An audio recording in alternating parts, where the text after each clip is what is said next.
Martin, thank you. Thank you very much for agreeing to speak to us. I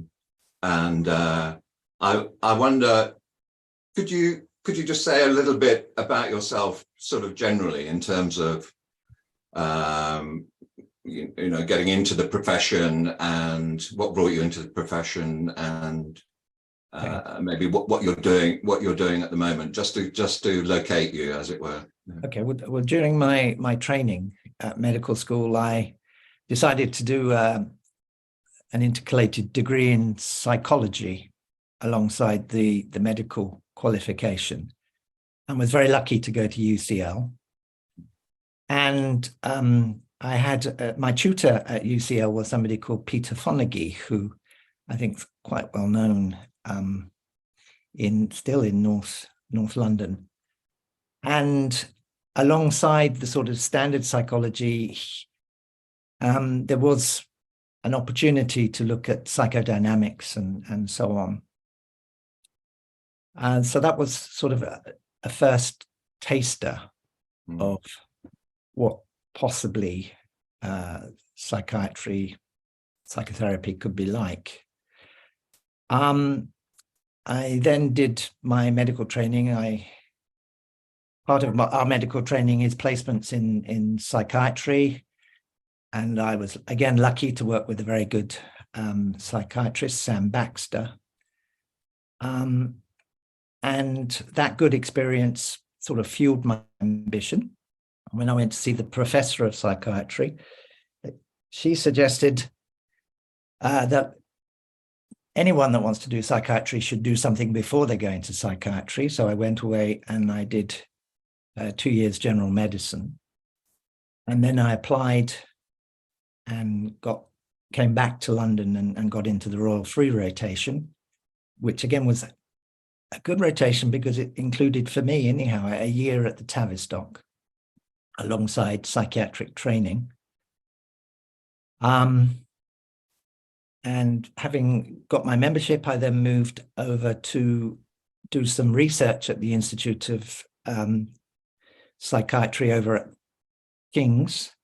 And from there, I trained on the Maudsley rotation, but doing mainly work with people with physical illness. So I worked at the Royal Marsden, working with patients with cancer. Yeah. I worked in the emergency clinic, which was very demanding, but at the same time had an excellent team and was a very good experience. I worked at liaison as well at King's College Hospital. So, a lot of my work was with people with physical illness and concomitant psychological psychiatric problems. Yeah. And then I got a consultancy at the Royal Free, which had at that time, so we're looking back at what time that would be, about 1994. Mm-hmm. It had a really good team. It had a very good community team with highly qualified nurses, a whole team of highly qualified nurses, social worker, psychologist, alcohol worker. It's linked to a medical school, so we had a whole firm of junior doctors.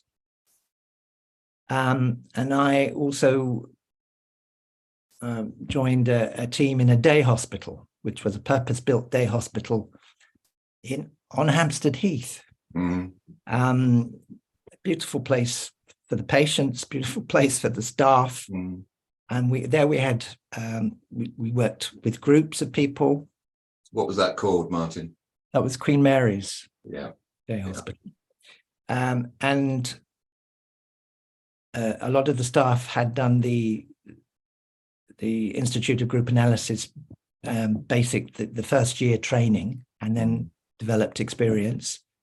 They had psychodynamic supervision from a consultant psychoanalyst. Mm.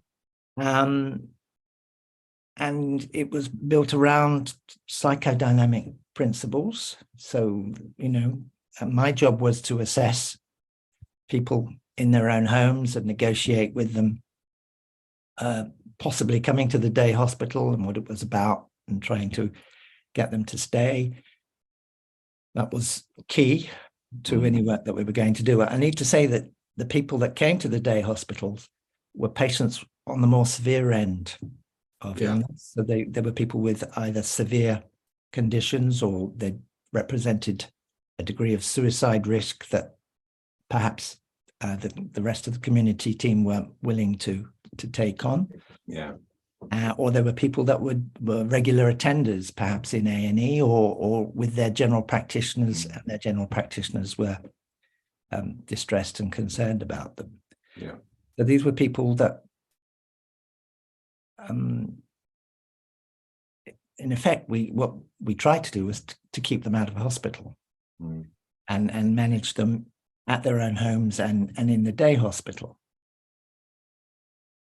And I was also lucky because we were near the Tavistock, and I was able to get some psychodynamics supervision from the Tavistock with a very good, that was group supervision with somebody called Rachel Davenhill, who was, I found, an excellent support. I hadn't realized that there was so much psychodynamic influence in your work. I mean, it's there right from the beginning by the sounds of it. I think because of where we were, and because of the team I came into, who were very interested in working in that way. So it's luck as much as anything else, but we had the resource at that time.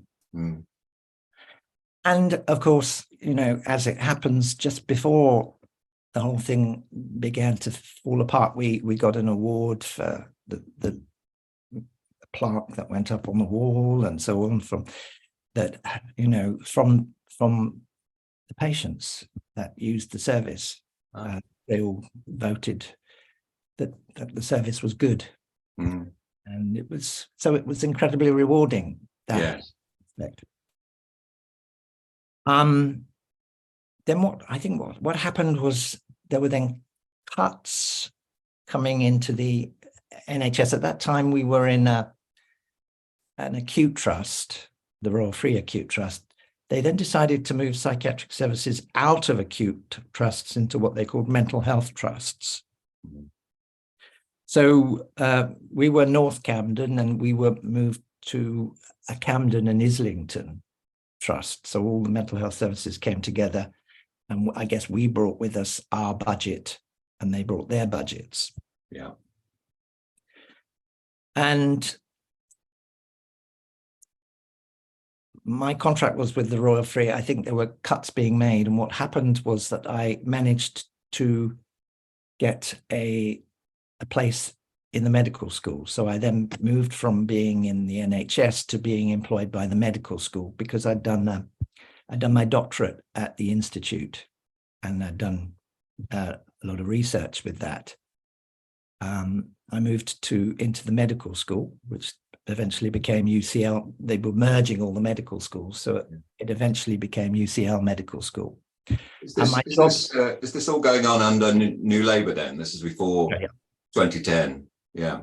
So there's a process of cutting services and yes, and for some reason just wanting to separate out mental health services into a separate single budget. I think most of these things seem to be driven by finance. I suspect that's what it was about, because the facilities that we had at the Royal Free were, the wards were excellent. There was a crash team if any of our patients, there were all the backups that all other acutely ill patients expect. I then moved from a full-time consultant to half-time academic, half-time consultant. So I had to drop some of my clinical work. Mainly dropped. I also did an outpatients clinic, which I kept, but I also did a liaison in the Royal Free as well. So that's the bit that tended to drop, because the ward was moved out of the Royal Free, and we went with it. So our contact actually with the Royal Free was mainly, if at all, through A&E, and there were emergencies. Okay. Some of us were going. What's liaison? Could you just... Liaison is where there's a patient on one of the physical care wards that has what they believe is to be a psychiatric problem, or they have a known one and they want us to review them. Okay. And so it's, and my training was basically, having been at the Royal Marsden and at King's doing liaison, it was mainly liaison as well. But at the same time, what happened, you know, as we sort of approached, it was the crisis of 2008 was when things already, I think they were beginning to, if I tried to find, there was a paper that I read, and I'm trying to remember the date of it. So I looked it up. Yeah, it is actually, it was written in 2008. And this was, to me, this was a paper that was critical. And it's called A Report on the Development of a Mental Health Currency Model for Psychiatry. And it was written in 2008. So this was written, it must have been written before the crisis. The crash, yeah. As the crisis happened. So that they were already thinking about ways of developing how they costed mental health patients, because this had already happened in things like hip replacements and so on, where it's relatively easy for them to cost. And then they can, you know, if every hip replacement costs the same, you can then look at outcomes and say who's performing well. Then, you know, and then modify the way that you manage people with hip replacements.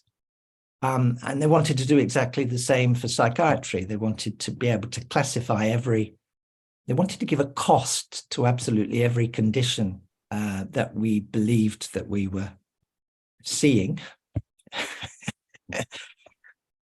And then if they were able to cost it, they could then compare our service with other services and say, and look and see what they were doing, and then try to develop the perfect intervention that would bring them an outcome that was as cheap as possible. All this absolute nonsense. So that was already going on, and I was feeling incredibly uneasy about that. As that developed, they were looking for something that could be used by workers to go and see a patient, ask them a set of questions, feed it into, it must have been an computer algorithm, which would then tell you which resource currency they were in. And it seemed, this was a bit later on, but just to follow that thread through, this seemed to take over from me going to see someone, to listen to them, to understand them, to try to engage them, to try to bring them to the day hospital. No, Dr. Blanchard, the first thing you have to do is this currency assessment, which was a modified, something called a HONOS, a Health of the Nation scale. You know, so what they did was they employed particular people to go and do those rapidly, because they needed to know. The whole thing began, that was more important than the actual clinical work. And a lot of our patients, if you didn't engage them into the day hospital, they weren't going to work with you. We never gave up. We always, if somebody said at the time they didn't want to come in, we were always very happy to go back and try again and again and again, if the team referring, the person referring, wished us to. But that sort of attitude, that sort of way of working was beginning to be changed quite. That's really interesting. So the currency interview by someone who's presumably not a psychiatrist with your kind of training or experience, or well, they may have been a psychiatrist, but that was their task. That's their task, their specific task. Yeah. So would that consist of a questionnaire or something manualized, as it that Yeah, it was sort of like a semi-structured interview. Yeah, yeah. There were numbers that you filled in, Yeah. and in our service they even called them service lines. Yes. Yeah. Okay. But at the same time, I was made, somebody called Robert Corley was made known to me. He took a complete stand against all of this, which deeply impressed me. And one of his papers, which I found very useful, was called it's just called Psychiatry is More Than a Science. And that was in the British Journal of Psychiatry. I haven't got the date. Yeah. But he outlines 6 crucial aspects that science could never, ever measure. And, if you're looking to cost something, you just could not ever cost these things. Things like, if I can just run through them, because yeah, go ahead. The idiographic component of the relationship.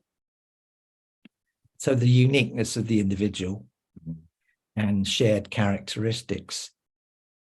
The self-awareness of a unique, unified self and identity with the continuity between past and present projected into the future. And this is all to do with the relationship between you and the fundamental person. Stuff. Yeah. The subjective experiences of inner life, the stream of consciousness with the mingling of reality and fantasy, the interactions or transactions and the interpersonal and environmental processes, empathy, to understand and intuitively enter another person's feelings, with Jasper's quote of completely dispassionate observation misses the essence of things, and the communications indirect as well as direct, non-verbal, verbal complex feedback loops. All of these are absolutely fundamental practice of psychiatry. You could say it's the psychotherapeutic type elements that are also absolutely essential for good psychiatry. Yes. And therefore, the fact that people were then coming around to where I was working and then saying, we're looking for the evidence-based work, Dr. Blanchard, that you do. And there was this drive, I think, to only practice evidence-based work. And, so I gave them a copy of Robert Corley's paper and said, all those six, I think I'm quite good at. Yes. But I can't. That went down so well. I can't put a number on it. Yes. For you. And and then I'm leaping ahead a bit because I haven't gone through the cuts yet. But and then in the day hospital, a trainee was sent in from a different discipline to run what they wanted to run a leaving group. He came in and he wanted to see a group of patients for 6 sessions, 50-minute sessions of cognitive behavioral type work around leaving. He gave them a Beck beforehand. He saw them for 6 sessions and did a Beck afterwards and found that the Beck was a few points lower, and announced that they were now ready to leave. Right. Yes. And I nearly blew. These were patients that I knew quite well, and I'd known some of them for many years by then. Yeah. And I was not terribly impressed or happy, and nor with the team. So we had an art therapist, we had an occupational therapist. Yeah. We had these nurses trained in group work. We we could discuss it with the GP. We could, you know, we would use everything that we had available to try to do a thorough assessment. What seemed to come into the NHS was this fear of dependency, and there was this big thing about dependency is not good. What we want is recovery, and people need to detach themselves from services in order to recover fully and have full quality of life. Not everybody. It's such a telling notion of recovery, isn't it? To recover, you must cut yourself off from intimate relationships that are supportive and have held so on. So what a notion of what life is about. You know, what it was. I think it was the cuts after 2008 that came in. There was something called the Nicholson Challenge, which was something like I think it was a 20 billion saving in NHS expenditure, which worked out, I think, about at that time about 20%. I remember it. Yeah, which was applied to psychiatric services. They were able to do that because now psychiatric services were on their own. So what they did to us was I think they did appreciate the work that we did at one level, but then they caused great distress to us because they immediately doubled our catchment area, which meant doubling the number of people that we were expected to see without any increase in staffing. And then again, because we were now a bit later on, they did the same again. We were now 2 boroughs. They then gave us an extra borough. So they multiplied the catchment area by 4. No extra staffing, which really, it just made us realize that they didn't understand the way that we worked and the patient group that we were trying to work with. They didn't value the service, and ergo, I think they didn't value the patients. Needed the service. You know, we were seeing some people with some, enormous distress. And sometimes I look back and I'm amazed at how the day hospital held on to some of these patients and made a difference, and then to see all that and be there and to feel so helpless at stopping it. Could you give an example of distress that people were suffering? We had somebody with an incredibly severe obsessive compulsive disorder who was sent to us because her current carers were completely unable to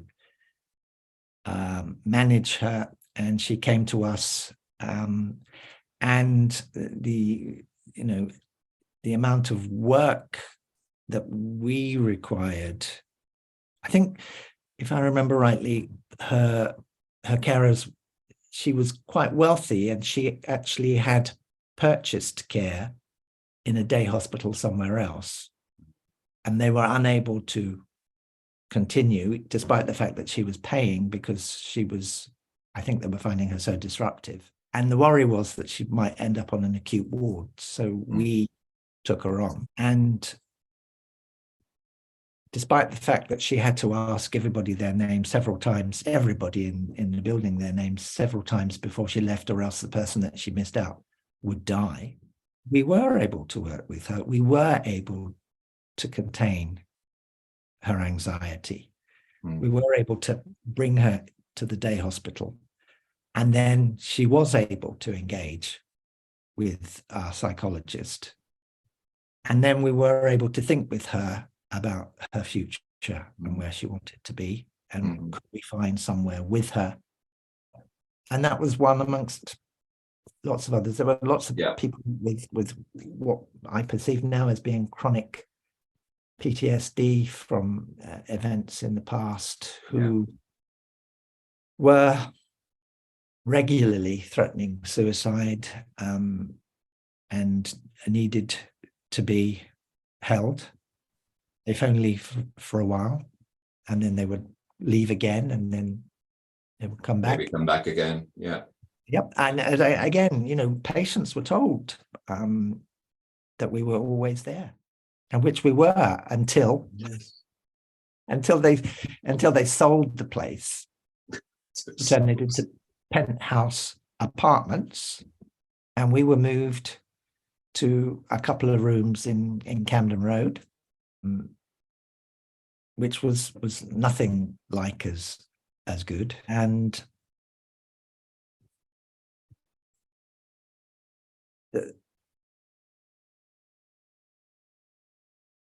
then the service became, you know, they were talking about pulling patients through, that we had to give them time limits, you know, like almost like, again, like the first thing you have to do is to find out their currency. But, you know, what we needed to do was to find out or negotiate with them when they were going to leave, almost before we'd engaged them. Because what they wanted was episodes of care, because they could cost it, you know, if they came for 3 months, then that would be that. And they were even saying things to me like, well, if you don't think that they're ready, discharge them and bring them back. And do we tell the patient that we're discharging them? No, well, you can't do, you know. It was just us having to fit in with the system that they wanted to employ, because, you know, I think in the paper that I mentioned where they were developing currency, the reason they said they wanted to develop a currency, they said that psychiatry was not being funded perhaps as well as it could be, and the way that we could get it better funded and give it more money is if we could develop this currency. This is the reason that they gave behind it. But equally well, it's a way that they could reduce funding as well. That move then from the building, that physical move, Yeah, I imagine was itself an incredibly upsetting, or I could, yeah, I know. I could barely. It's just so angry. And the other thing that they did around the same time, again, for funding purposes, was to sack the entire non-medical and non-psychological staff, and then re-interview them. And then for many, they got their old jobs back, but at a lower banding. Yeah. But others were offered jobs. The person that was in our day hospital, that was the secretary and the meet and greet person that used to get to know the patients really well and organized transport, and, you know, was made, that job was gone. So she was offered 2 jobs that she really didn't want and left. Yeah. So that happened to a number of people, that they didn't get the job that they had back, and that course, and, you know, and of course morale sank. Absolutely. Yeah. And then management decided that they would employ a private consultant to come and see us all and find out why morale had sunk. And then, you know, when we had a board in where we did our rounds, you know, our team meetings, where you could write stuff, comments that, you know, for this consultancy to come and pick up and then work with us on, and it was just, it was unbelievable. You know, why couldn't the management team themselves come and see us? Why you know, you don't need to, I don't know how much they paid for the consultancy, but you know, it was bleeding obvious. Yes, absolutely. Morale had sunk. I think you're talking about, I imagine you're talking about a process, the consultancy and so on, which is about avoiding hearing or knowing what the problems are. It caused such enormous upset. And at the same time, because all of this was happening, I was reading Capital and listening to David Harvey's blogs my way into and out of work. So yes, that was back in 2008. Yeah. And I was also lucky because the person I worked with initially called Norrie Graham, who was absolutely excellent person to work with. Her brother happened to be Michael Burawoy, who is a professor of, I believe it's sociology over in Berkeley. And he was over on holiday. And I had a brief meeting with him in the Cafe Mozart in Highgate. And I asked him what I should be reading. He gave me a reading list, which was excellent. And I just slowly worked my way through his reading suggestions. Right. I mean, it was like a light going on, understanding exactly why, having been trained in a certain way and having practiced in that way for about 15 years, suddenly that was all turned on its head. Yes. Yeah. And everything that they had done became, I understood why, from their perspective, from the perspective of capital, from the perspective of finances, from the perspective of making surplus value. I understood what they were doing. As it were, you becoming political in this sense that you're talking about is very, very much timed around what your experience was in the NHS. Yes. And the need to try and understand what the hell was happening. Yeah, because it was so painful. Yeah. I couldn't, yeah, I had to understand. Yeah, yeah. And quite incomprehensible from any kind of human values. Yes. In the work. What on earth is going on? Yeah. What is this about? I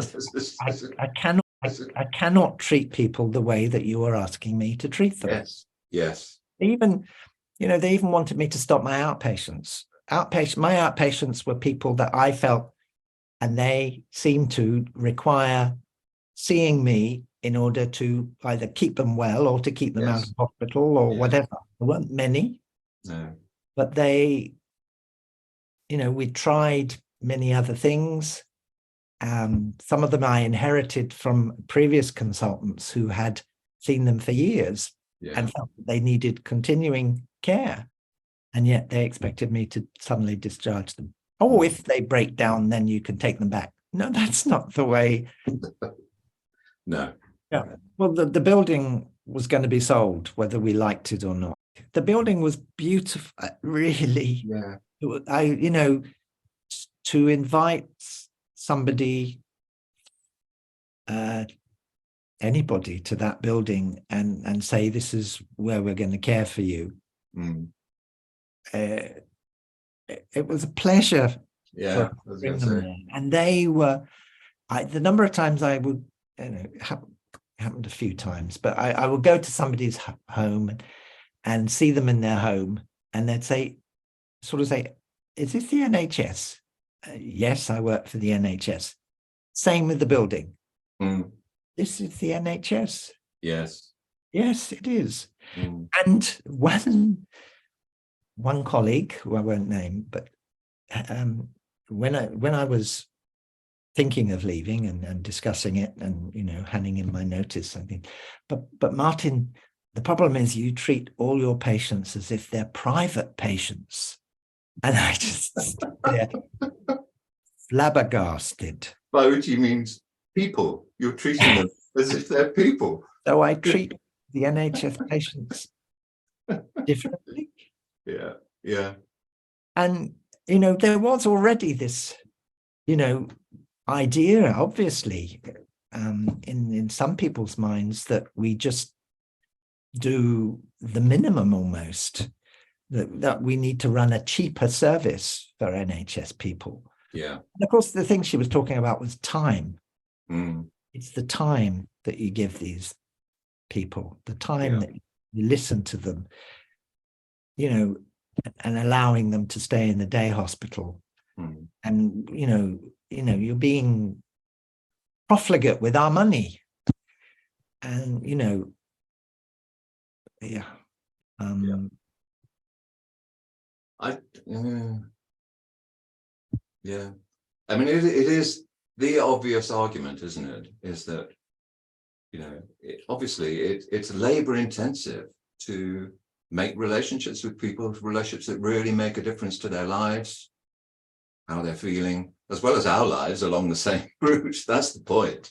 Yep. It's mutual, isn't it? The deeply satisfying nature of these therapeutic relationships, is mutual. And I just want to emphasize, we also had a way of discharging people as well. So we had a process of discharge. Yeah. That was as well formulated as our process of engaging people, but we wanted them to leave in a way whereby, if we could, we'd get them the support that they wished for and wanted in the community, and also in a way that if anything got worse again, they knew that it would be possible to come back if necessary. Yeah. And we never would call it a pull through. We had a flow of patients. Patients came and patients went, and some never came back, and some I would see in outpatients, and some I would see in the community. And some did break down again. Yeah. Something happened, whatever. Yeah. Somebody saw them. I may have gone to see them again for continuity reasons, or a nurse in the community team would have seen them and they would have been referred back. Yeah. And coming back again was easier in that respect, because of the way that they had been discharged. So how did it break down for you? Well, it felt like it was crumbling around the ground underneath me. In fact, it was that fundamental that the ground was just disappearing, and I hated it.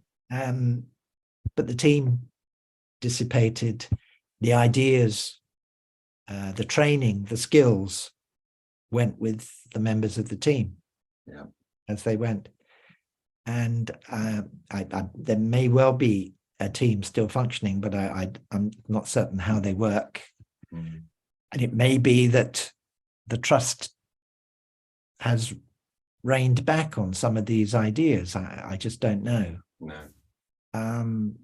But I do know that coming into ICSs with their limited budgets and their value-based, their allocative value-based provision, I think that mental health is going to find it very difficult to maintain funding, let alone increase funding.